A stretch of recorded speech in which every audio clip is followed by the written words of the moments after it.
వ్యాపారాలు చేయొచ్చు అని మాట్లాడింది. అయితే ఈయనేం మాట్లాడతాడు తొలి వెలుగు రఘు? ఏం మాట్లాడుతుండు? తెలంగాణలో మాధవీలత కాంట్రిబ్యూషన్ ఏంది? ఈమె వ్యాపారాలు చేసుకుంటా ఆమె.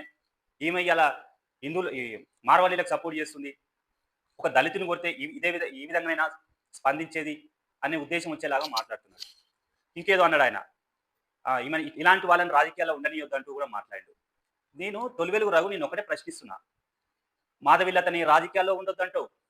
నువ్వెవరు డిసైడ్ చేయడానికి ముందు? ఆమె మాట్లాడిన దాంట్లో తప్పేముంది? ఆమె ఏమన్నా రాజ్యాంగ వ్యతిరేకంగా మాట్లాడిందా? మరి ఆమెను కాంట్రిబ్యూషన్ అని ప్రశ్నిస్తున్నావు. అసలు తెలంగాణలో నీ కాంట్రిబ్యూషన్ ఏంది? హిందువుల మధ్య చిచ్చులు పెట్టడం నీ కాంట్రిబ్యూషనా? సద్దుమణి గొడవను మళ్ళీ లైమ్‌లైట్‌లోకి తీసుకొచ్చి వివాదంగా సృష్టించి ఇంటర్వ్యూల పేరుతోని మార్వాడి గో బ్యాక్ అనే ఉద్యమాన్ని పెంచి పోషించడం నీ ఉద్దేశమా? నీ కాంట్రిబ్యూషనా? అసలు నువ్వేం చేస్తున్నావు? ఇంకేదో మాట్లాడినావు. ఆ మాధవీలత గురించి కూడా ఏదో మాట్లాడినావు.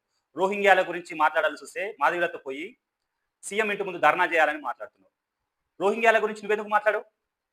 నీకు బాధ్యత లేదా?